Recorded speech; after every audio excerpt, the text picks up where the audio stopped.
आता 7:45 वाजलेत. आताशी घरी आलो आणि ते पावसामध्ये भिजलो. गाडी घेऊन जाऊ. हा आणि ते हे कर ती येतोय पंढरीला पंढरपूर. हा Pandhari Chandrabhagi. Hello, good morning, welcome back to this channel Humbly's blogs. इंग्लिशमध्ये मी नाव असं ठेवलं इंग्लिशमध्ये, हंबलीज ब्लॉग्स. आवा पंढरपूरला जाणार आहे वाटतं. आता काय आले ते किंवा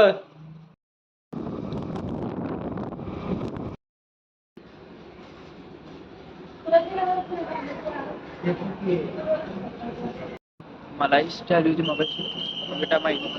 मी चालू होतो म्हणून चेतन थांबवलं. स्टोरी अपलोड करायची होती भावाच्या बर्थडेची आणि तो आता खटावला चाललाय. तो गेला निघून, मला एकट्याचं बसून. मी किती वर्षापर्यंत आता वाट बघायची काय माहिती. दुसरी मिठायला जाणार येईपर्यंत. म्हणलं थांब, आज संध्याकाळी तुला सांगतो. एवढ्या माणसामध्ये काही बोलत नाही काय यार. 10:30 वाजले तर आज ऊन नाही म्हणून चांगलं, नाही तर उन्हाची लय हालत खराब होणार. चालत जायचं म्हणलं एवढं. कधी इष्टी यायचं काय नाही. A few moments later. 12 वाजले. त्या कॉलेजमध्ये आलो होतो आणि बाहेर बसलो होतो. तिकडे स्क्रिप्ट लिहिली थोडी मिनी ब्लॉगसाठी. आता इंस्टाग्रामवर टाकले I am back. Naveen blog येणारच, त्यासाठी म्हटलं इतक्या लवकर आलो तर आतापासून थोडं तरी करू. स्क्रिप्ट लिहून झाली. ते क्लासरूम भेटला, इथं कोण नाही, बाहेर जास्त आवाज येतो आणि इथं पण कोण आहे म्हणतं इथं थोडं रेकॉर्डिंग करू. एडिटिंग झालं तर करू पटापट. एडिटिंग तर होणार नाही असं वाटतं मला. ट्राय करतो, झाली तर पटापट वॉशवर करतो पटापट. A few inches later. Record केलाय आणि ऑडिओ इनहॅन्स केलाय. इथं नाही जास्त इथं कोणच नाही, नाहीतर काय झालं म्हणजे माझ्या वेळेचं. त्यापेक्षा आमचं क्लासरूम जातो तिथं जाऊन एडिट करतो. अजून 1 तास आहे कॉलेज, 1-1.5 तास आहे अजून कॉलेज चालू व्हायला, लेक्चर चालू व्हायला.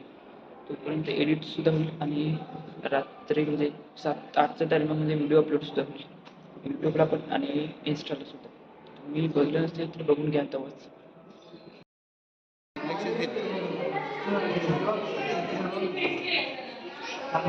Later that same evening. आमचं शेवटी तर लेक्चर RDMM संपायच्या अगोदर पाऊस चालू होता. म्हणजे लेक्चर होईपर्यंत संपत म्हणजे पाऊस थांबेल, काय थांबला नाही अजून, चालूच पाऊस आहे. आणि मी इकडं कॅन्टीनकडे आलो श्रवणला फोन करायला. त्याचा आज बड्डे होता, मला माहीतसुद्धा नव्हतं. मी व्हॉट्सअपला स्टेटस बघितला विश्वजित, तेव्हा समजलं. म्हटलं आत्ता कॉलेज सुटले, फोन करावं त्याला. तिकडे बाकीचे मित्र थांबले, मी इकडे आलो.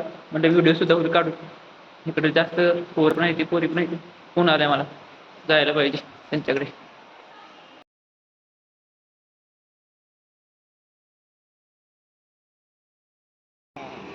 पाऊस अजून येतोय बुरुंगट थोडंफार, तरी पण चाललोय. म्हणलं एसटी गावली म्हणजे पटापट जाता येईल घरी पावसाच्या अगोदर. पाऊस येतोय थोडाफार. प्रसाद माझ्या बरोबर, बाकीचे 4 जण आहेत ते मागे येत. आम्ही पटापट पुढे चाललोय आणि परत पाऊस वाटला म्हणजे भिजायला लागेल जास्त.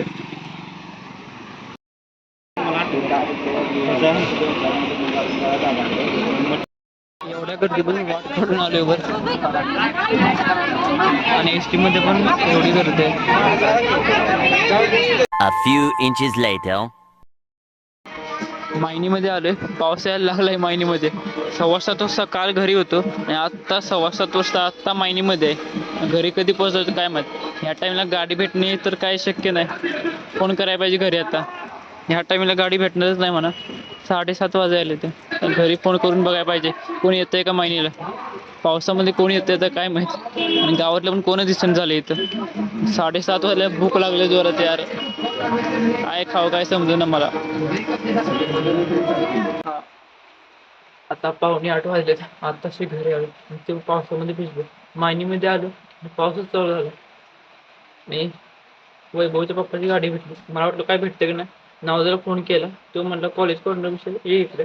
त्याला पण उचलून आलं होतं. 8च्या पुढे तो 8:30 पर्यंत ते निघणार होतं. मी पुढे येतो तोपर्यंत वैभवचा पप्पा दिसेल. त्यांना म्हटलं वाडी चालय, चला म्हणून येतो. भिजत घरी आलो. कपडे चेंज करायचे ते. कालच्यापेक्षा आज लय उशीर झाला आणि आज मिनी ब्लॉग सुद्धा अपलोड केला. ज्यांनी बघितलं नसेल त्यांनी बघून घ्या. सपोर्ट करत राहा. खूप हॅक्टिक दिवस असतो तर पावसामुळं पाऊस आला तेव्हा पूर्ण दिवस म्हणजे यायला थोडं अवघड झालं. म्हणजे अवघड काम झालं येताना. काय बताव यार आपको. मगाशी म्हणलं होतं मी 7:45 वाजता आलो. मी 8 वाजता जेवण केलं. आता 8:30 वाजले. आता जरा यूट्यूबवरचे व्हिडिओ डाउनलोड केले ते बघायचे याचे आणि एक मूवी आहे ती बघायची झोपायचं होतं.